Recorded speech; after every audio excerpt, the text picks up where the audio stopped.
Já pensou de onde realmente surgiu a ideia de tributar heranças? Será que essa proposta nasceu da mente de um rei ganancioso, de um sacerdote católico com pretensões moralistas, de um burocrata frustrado com o sucesso alheio, ou de alguém com traços de personalidade dissocial e delírios de grandiosidade? Independentemente da origem, todas essas possibilidades revelam um ponto em comum. A ideia de punir a transmissão do patrimônio construído ao longo da vida, travestida de virtude, é tão antiga quanto profundamente enganosa. Neste vídeo, vamos explorar as verdadeiras raízes da tributação sobre heranças, tanto no Ocidente quanto no Oriente. Você vai entender como esse tipo de confisco, sempre apresentado sob o manto da justiça social, tem servido, ao longo da história, a um único propósito: concentrar poder no governo que nada produz e gasta com ineficiência e corrupção. Este vídeo vai incomodar os devotos do confisco tributário no Brasil católico e abrir os olhos de quem foi levado a crer que herdar é um pecado. Aqui, vamos expor essa farsa, com argumentos e fatos. Na lógica da tributação sobre heranças, a falsa moral e a utopia prevalecem sobre o reconhecimento do sucesso material e da realidade humana. Progressistas anticapitalistas, indivíduos movidos pela inveja e aqueles com traços de personalidade dissocial, recorrem a fatos distorcidos para justificar sua aplicação no Brasil católico, ignorando o contexto completo e selecionando apenas os fatos que lhes convêm. Agora, sabe quanto é o tributo sobre heranças nos Estados Unidos, que ninguém duvida que seja uma pátria capitalista? 29% é a alíquota menor. Sabe quanto é no Brasil? A alíquota média? 3,9%. Eu vou aumentar. Nos Estados Unidos, a tributação sobre heranças existe apenas em 6 estados. Em nenhum deles incide imposto sobre a transmissão de bens e direitos na linha sucessória direta ou entre cônjuges. No estado do Alabama, essa tributação foi declarada inconstitucional. Há, contudo, uma tributação causa-mortes aplicável a investidores sem domicílio fiscal nos Estados Unidos, que na prática recai exclusivamente sobre pessoas físicas. Nos 193 países na ONU, em apenas 28 existe a tributação de heranças. Nestes, em apenas 12, existe a tributação nas transmissões entre membros da linha sucessória direta e cônjuge. Destes, 9 são ocidentais e tiveram ou ainda têm marcante influência católica em sua história: Portugal, Espanha, França, Itália, Inglaterra, Argentina, Brasil, Uruguai, Bélgica, Alemanha, Irlanda, Chile. Apenas 3 são orientais: Taiwan, Coreia do Sul e Japão. O motivo histórico para a existência do imposto sobre heranças no Japão remonta ao período pós-Segunda Guerra Mundial, quando o país passou por uma profunda reformulação econômica e social, sob a determinação dos Estados Unidos, que implementou reformas para enfraquecer as antigas estruturas de poder nas mãos da aristocracia empresarial que sustentaram a guerra.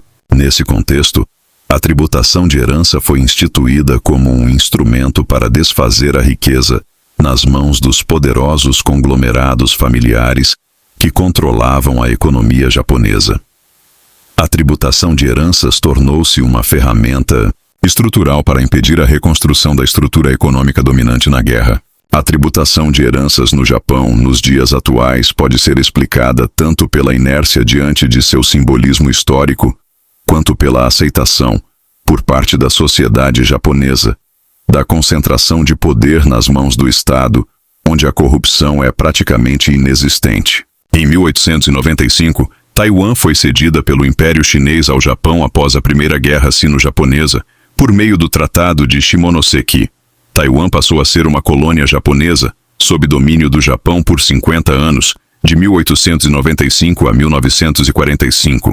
Em 1945, com a rendição do Japão ao fim da Segunda Guerra Mundial, Taiwan foi entregue à República da China, governada pelo Partido Comunista Chinês, que buscou consolidar seu poder evitando a concentração de riquezas entre os japoneses, especialmente em terras, em Taiwan. Para isso, instituiu um imposto elevado sobre heranças. Após a Guerra Civil Chinesa, o governo derrotado fugiu para Taiwan e se autodenominando o governo legítimo de toda a China. Desde 1949, Taiwan opera com governo, constituição, moeda e forças armadas próprios. Ao longo do tempo, o imposto foi reduzido com o objetivo de estimular investimentos e conter a evasão de capitais. A manutenção desse tributo está fortemente ligado ao interesse político em centralizar o poder estatal.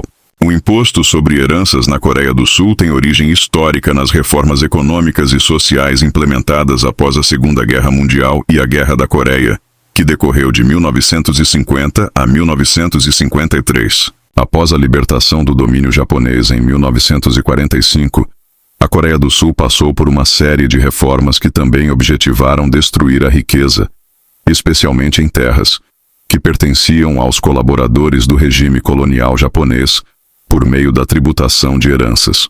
O imposto sobre heranças na Coreia do Sul teve como objetivo original a perseguição política, a de simbolizar o poder do governo e de fortalecer sua legitimidade perante a população menos favorecida. O interesse político em manter essa tributação está vinculado à concentração de poder no governo e ao populismo. No Brasil, a origem da tributação sobre herança é claramente da Igreja Católica. A corrupção cultural de matriz católica conseguiu, ao longo de séculos de influência, incutir a ideia de que o capitalismo é degradante, incompatível com a dignidade humana e corrompedor da integridade moral. No sistema capitalista só existe um objetivo, de todas as empresas: lucro. Ponto. Acabou. Essa distorção moral sobre a riqueza levou muitos incautos a verem seus concidadãos como rivais, como se o capitalismo transformasse a benevolência e a sociabilidade em hostilidade, promovendo uma busca implacável pelo sucesso à custa dos outros. Essa cultura corrompida abriu espaço para oportunistas, tanto na política quanto fora dela.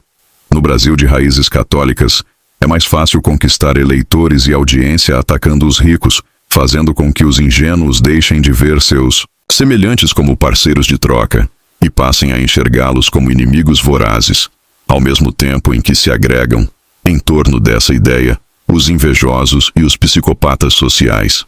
E como cereja no bolo, essa corrupção cultural também difundiu a ideia de que a desigualdade é a origem de todos os males da humanidade e que, portanto, o paraíso só será alcançado quando não houver competição, diferenças e, sobretudo, desigualdade econômica.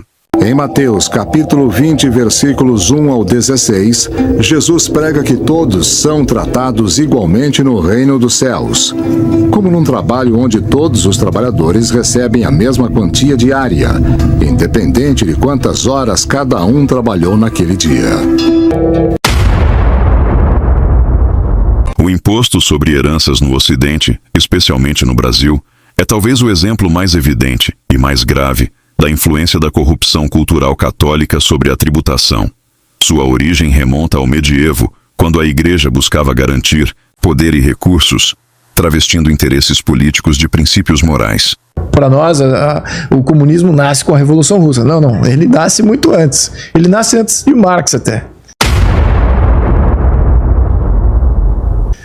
Marx é que sintetizou as ideias, mas as ideias comunistas existiam. Os senhores feudais, ao enriquecerem, ameaçavam a autoridade dos reis, e a partir do século XV, os monarcas, como os Bourbon descritos por Tocqueville, dedicaram-se a destruir sua autonomia. A Igreja Católica, aliada do trono, inspirou e apoiou essa repressão. O mundo medieval estava criticando a riqueza pela riqueza. E criticando de uma maneira muito, como eu falei, né? Porque os bispos, os teólogos estavam comendo à vontade, enquanto o pessoal passava fome. A monarquia também era a mitra e a espada.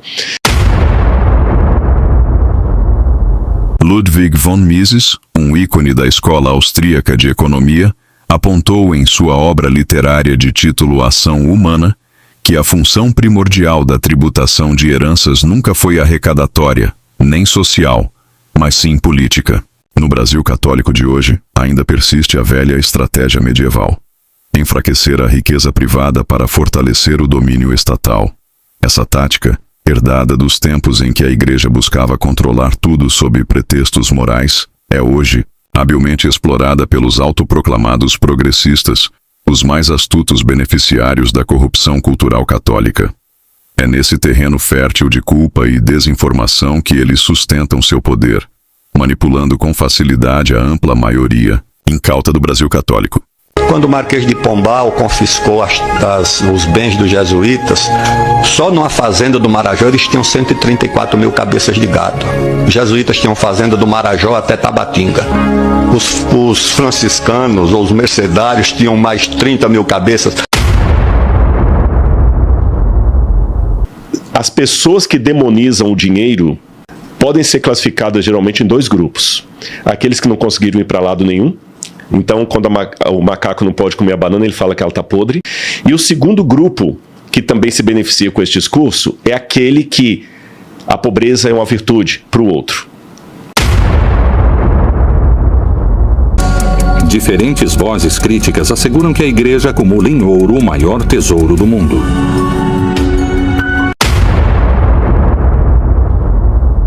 Enquanto o altar prega o desapego, Estado e Igreja enriquecem com fervor. O mais intrigante é que essas contradições raramente são questionadas na política brasileira.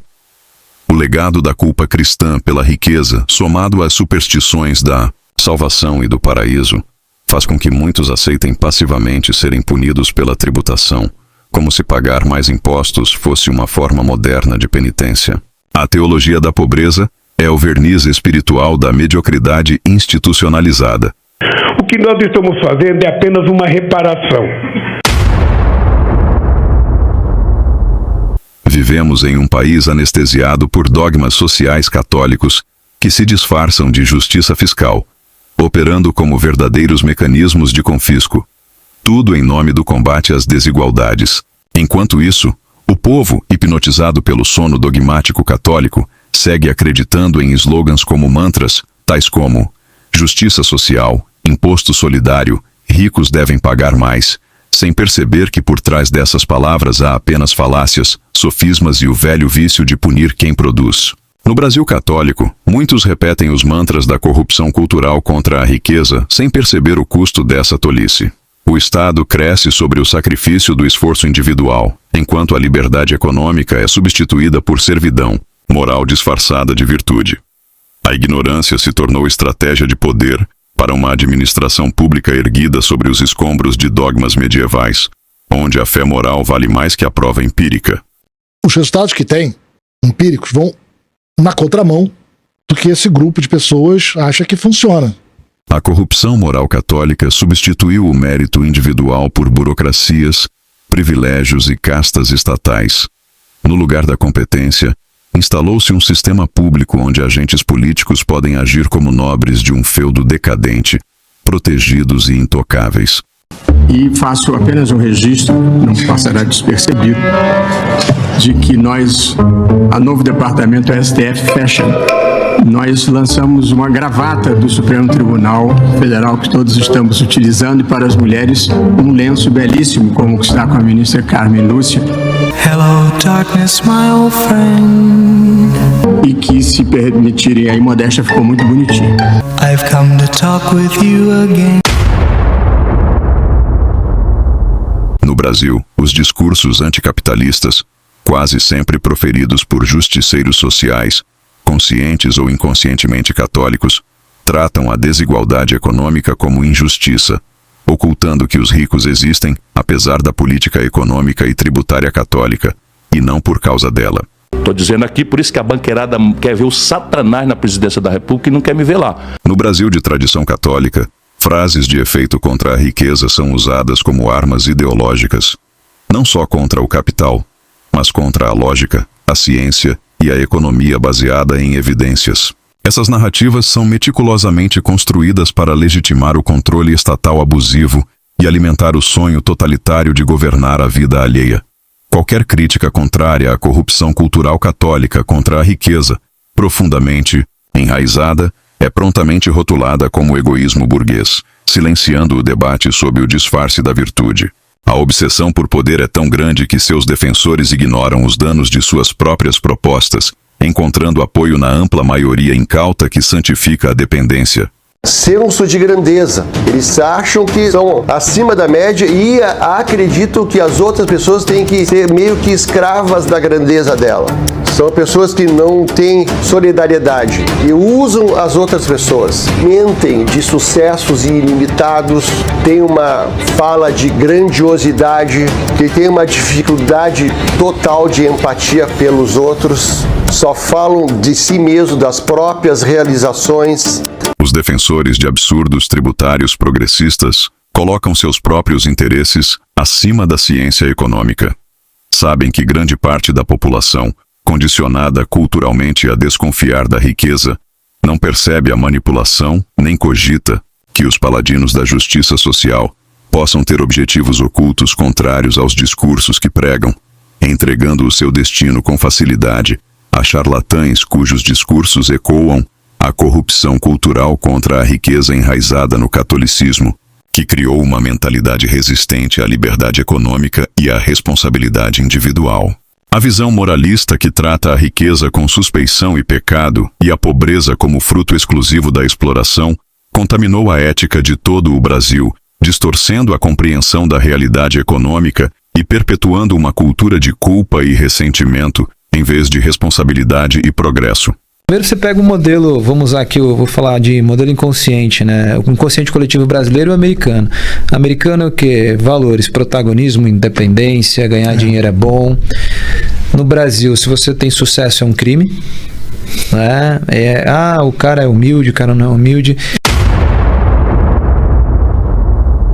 No Brasil, isso se traduz em desconfiança estrutural contra o sucesso, o lucro e o acúmulo de riqueza.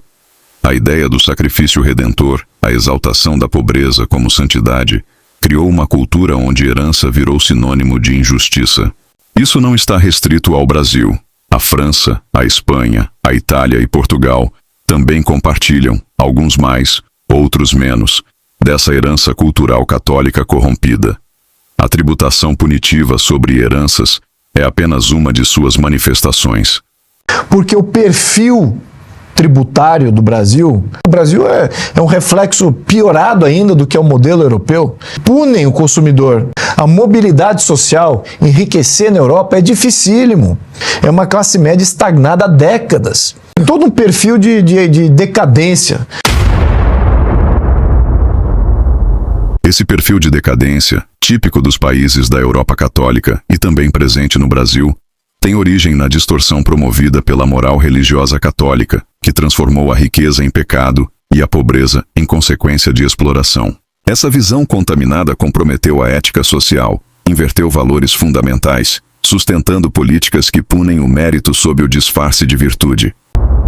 Essa visão contaminada de catolicismo sustenta políticas fiscais punitivas promovidas sob o pretexto de justiça fiscal, quando, na verdade, só servem para alimentar falácias de justiça social e justificar o avanço do Estado sobre o patrimônio privado. Antigamente, o cara comprava um terreno, 10 por 25, padrão aqui no Brasil, e ele ia construir na casa dele aos poucos. 2, 3, 4 anos, ele construiu uma casa de 200, 250 metros quadrados, às vezes tinha até piscina. Hoje, esse cara, ele consegue ainda construir essa casa, mas ele não consegue pagar o IPTU. Então ele tem que viver numa casa muito menor, com uma qualidade de vida muito menor, todo mundo viver naqueles cubículos ou em apartamentos. Hoje tem estúdios de 10 metros quadrados. 10 metros quadrados pra mim é uma prisão, não é um apartamento, é um cativeiro. E isso tá se vendendo em São Paulo como se fosse normal. Você tem uma janela. Os empreendimentos se adequam às regras do Estado. Por que tem carro 1000 aqui no Brasil e não tem nos Estados Unidos? Tudo é feito aqui para o pobre. Tudo é feito. A Estado tem que ser feito para o pobre. Não é feito para o pobre, é feito para você ser pobre. Em vez de melhorar a vida dos mais vulneráveis, esse tipo de política, amparada por uma visão moralista distorcida da riqueza, torna a vida do pobre ainda mais difícil, pois sabota as engrenagens do crescimento, sentido amplo e da mobilidade social. Essa justiça fiscal católica é, na verdade, um ciclo de empobrecimento travestido de virtude. Pune quem tem, desestimula quem quer ter e eterniza a dependência de quem nada tem. Essa cultura é fruto da aceitação histórica da terceirização da responsabilidade. Primeiro a Igreja, agora ao Estado. Trata-se de uma mentalidade profundamente incompatível com o progresso, e só compatível com aqueles que desejam ou aceitam abrir mão do protagonismo sobre a própria vida, esperando serem salvos por decretos e esmolas oficiais.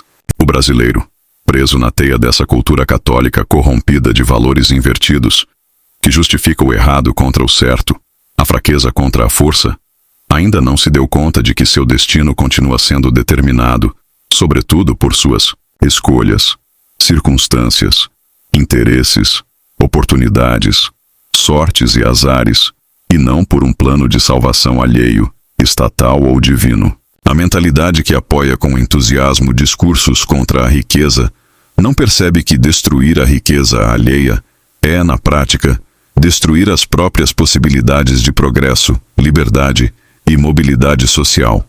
Ao atacar quem produz, fecha-se a porta para o sonho de conquistar, trocando a esperança por ressentimento e a oportunidade por estagnação, perpetuando o atraso, o conformismo e a dependência. A proposta, incluída na reforma tributária de 2023, fortemente influenciada por uma visão moral católica sobre riqueza e pobreza, para uniformizar a alíquota do imposto sobre heranças em todo o país, revela com clareza a mentalidade católica, que trata a desigualdade econômica como a origem de todos os males sociais. Por trás do discurso de justiça fiscal, esconde-se o verdadeiro objetivo: fazer com que os brasileiros nos estados economicamente mais fortes arquem com o mesmo peso tributário dos demais, como se a penalização igualitária da riqueza fosse em si um ato moralmente virtuoso.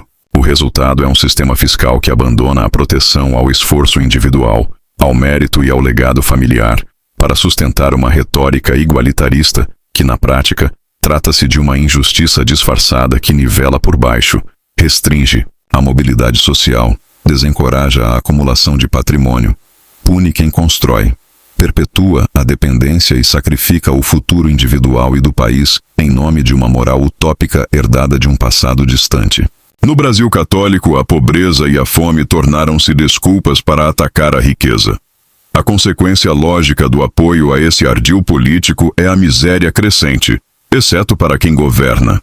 E eu, com um super rico, eu tiro 871 super pobres da fome e da miséria. Não vai fazer com que os que contribuem deixem de comer a sua carne, deixem de comer a sua salada, deixem de comer o seu camarão, a sua lagosta, o seu filé mignon, mas vai permitir que o pobre possa comer um pouco de carne. No Brasil católico, os apoiadores de governos servos do Vaticano ou aproveitadores, conscientes ou inconscientes, da corrupção cultural católica, se dividem em 3 tipos. O primeiro grupo é formado pelos inocentes úteis, ignorantes sinceros que, sem entender economia, acreditam que taxar os ricos trará prosperidade. São usados como massa de manobra. O conflito entre o capitalismo e o socialismo lhes parece ser uma disputa entre 2 grupos: o trabalhista e o capitalista, com cada um dos lados reivindicando para si a totalidade do que seja a questão. O político, auto-ungido de progressista, faz o discurso para agradar essa ignorância. O empresário não ganha muito dinheiro porque ele trabalhou, ele ganha muito dinheiro porque os trabalhadores dele trabalharam. Porque também nós tivemos, durante a Constituinte, Luiz Felipe, a sabedoria de também mais uma mistura entre os princípios liberais e os princípios sociais. Você pega, para exemplificar os princípios liberais, você tem a livre iniciativa, o direito à propriedade, os direitos individuais. Lá no artigo 5º você tem 79 incisos. Mas, por outro lado, você pega lá a partir do artigo 6º, 7º, você pega um título dos direitos sociais. Estão previstos no texto constitucional. Você pega outro trecho que diz assim: a saúde, a segurança, a educação é direito de todos. E direitos são direitos sociais e dever do Estado. Como não estão preparados para avaliar os argumentos, a solução que se lhes afigura a mais justa é por meio de um arranjo no qual cada um tenha direito a uma de suas metades. Como se não devesse haver nem o socialismo, nem o capitalismo, de forma completa, mas sim qualquer coisa entre um e outro, um estado intermediário, um Frankenstein, que resulta no capitalismo regulamentado pela interferência governamental nos negócios, também denominado de socialismo moreno. Esta ideia alimenta a ilusão na massa incauta de que fará surgir uma ordem social que estará supostamente tão distante do capitalismo completo quanto do socialismo. Um arranjo capaz de manter as vantagens de ambos os sistemas enquanto lhes evita as desvantagens. Como se estivessem discutindo a divisão de uma quantidade de dinheiro. Mas é que tem uma aceitação profunda, aí numa compreensão de mundo, uma percepção de mundo. Essa ignorância, alimentada pela moral católica hostil à riqueza, é a raiz dos desastres políticos, econômicos e sociais do Brasil.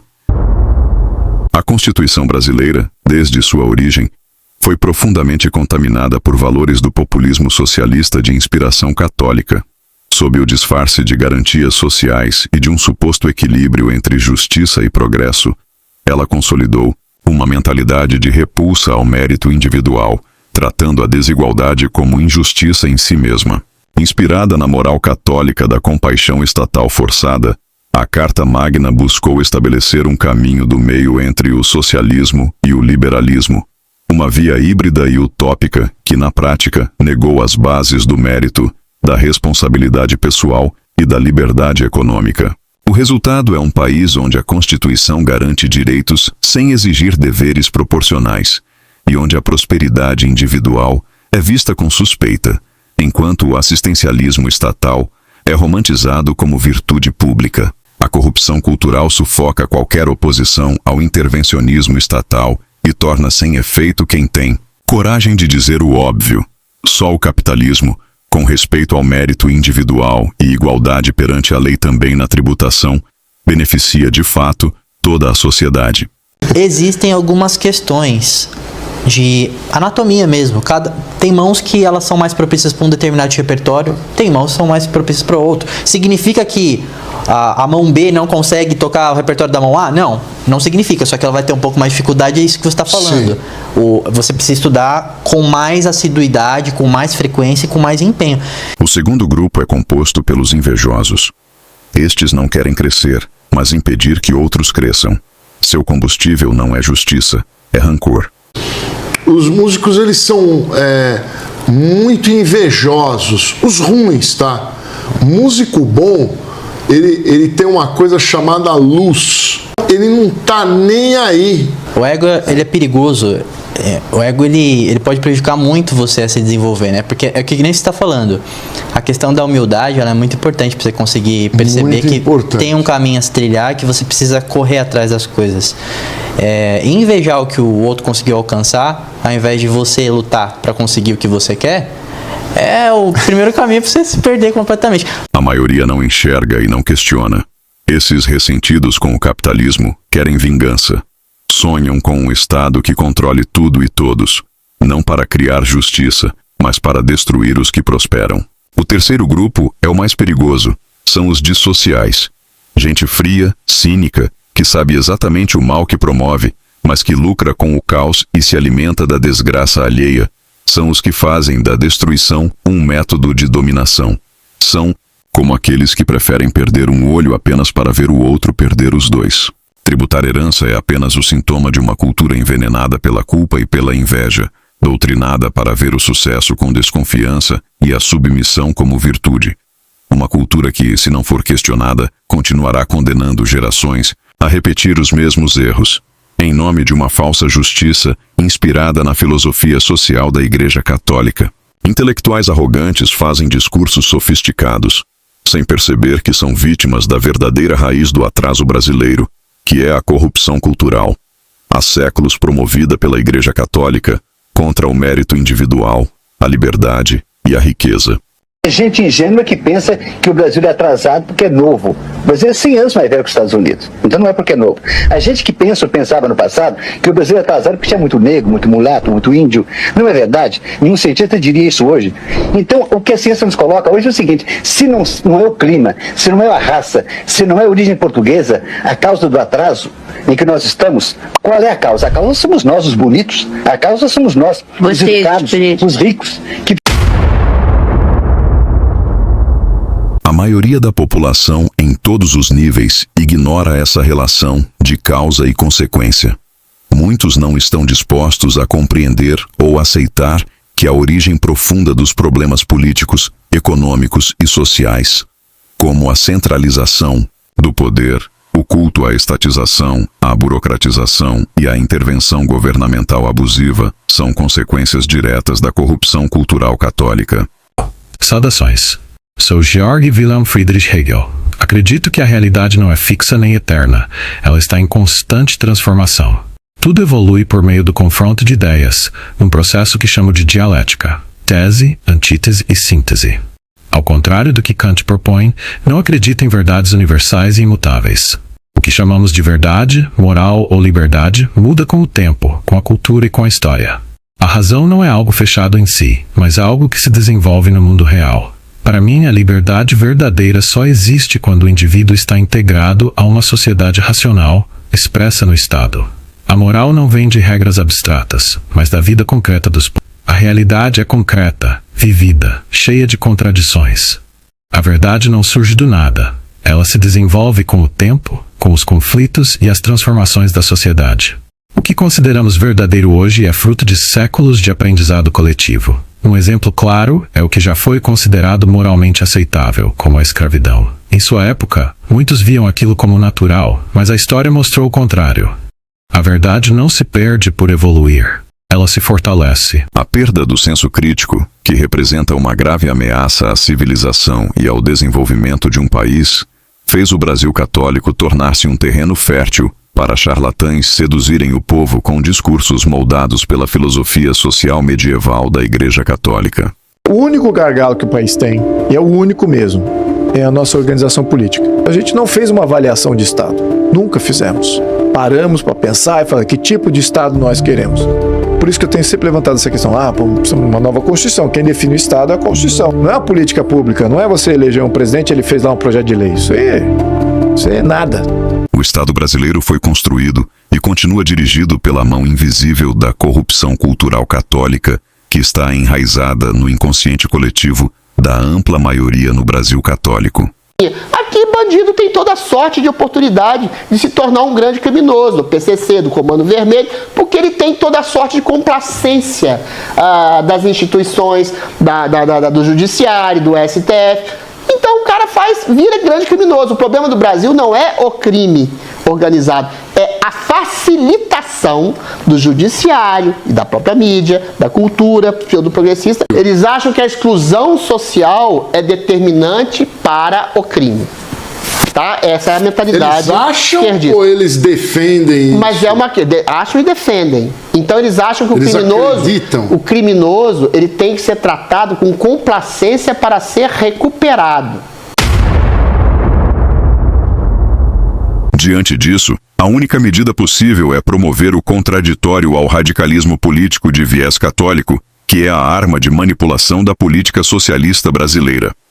É preciso denunciar os vícios culturais que decorrem da influência secular da tradição católica e refletem na estrutura política, econômica e social, pela relativização da moral e aceitação de mentiras convenientes, sobretudo contra o papel do individualismo e da riqueza. Para resolver o problema do Brasil, precisa resolver a questão de organização política. Como é que o Estado brasileiro é organizado? Se ele deveria ser organizado para garantir liberdades, é outro Estado. Se ele é para ser centralizado em Brasília, é o que temos hoje. Se ele é para descentralizar e deixar os municípios e os Estados membros mais autônomos, é outro Estado. Se ele é um Estado totalitário, que vai definir tudo que você pensa, tudo que você consome, é o que temos hoje. Se você quer um Estado em que o indivíduo defina seu próprio destino, seu autogoverno, defina suas escolhas, é outro tipo de Estado. Então a gente não fez uma avaliação de Estado. Nunca fizemos. Uma mudança radical rumo à prosperidade no Brasil não será possível enquanto não houver compreensão da relação de causa e consequência entre o atraso econômico e social do país com a influência da tradição católica. Uma conexão que raríssimos brasileiros percebem. Como defender essa bandeira, né, de uma guerra que ninguém está falando, ninguém está vendo, você não vê uma disposição, porque quem está em cima não vai querer discutir isso, quem está embaixo também não vê isso como um grande problema. Como conscientizar os dois lados aí? É preciso enxergar a estrutura por trás do espetáculo. É preciso compreender a influência de uma tradição religiosa que, ao longo dos séculos, moldou os dogmas do pensamento correto, do politicamente aceitável, do discurso padronizado e da moral artificial que justifica o fracasso improdutivo. Em contrapartida à moral dos senhores, surge a moral dos ressentidos. Nietzsche descreve que essa moralidade é uma resposta daqueles que não têm poder para afirmar a vida diretamente. Incapazes de criar valores próprios, os ressentidos negam os valores dos nobres e os invertem. O que antes era força se torna arrogância. O que antes era orgulho se transforma em pecado. Essa moralidade nascida do ressentimento não afirma a vida, mas a nega, glorificando fraquezas como a submissão, por exemplo. Essa moralidade dos ressentidos, introduzida por Sócrates, foi ampliada e levada ao extremo pelo cristianismo, que a transformou em seu fundamento central.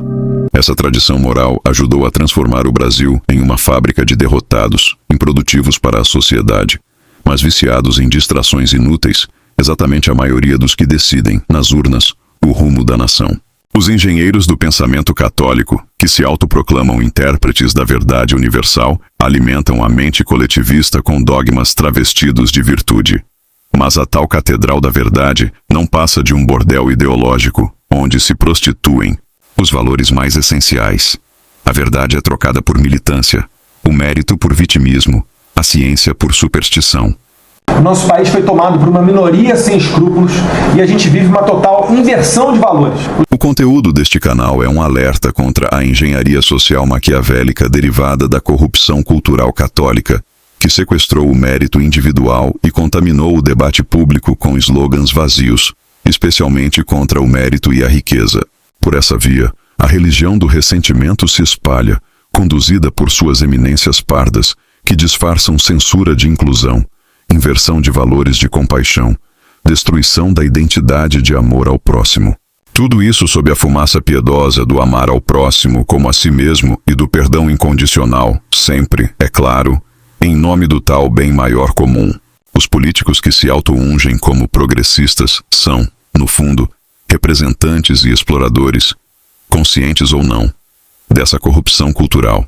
Sustentam-se com o apoio dos incautos, dos invejosos, dos ressentidos com o capitalismo, dos psicopatas sociais e por uma rede de interesses secretos e inconfessáveis. No lugar de jornalismo, fazem um tipo de yoga editorial. Tudo flexível, tudo maleável, tudo sem espinha. E por trás desse show de obediência passivo-agressiva, seguem os bastidores de sempre.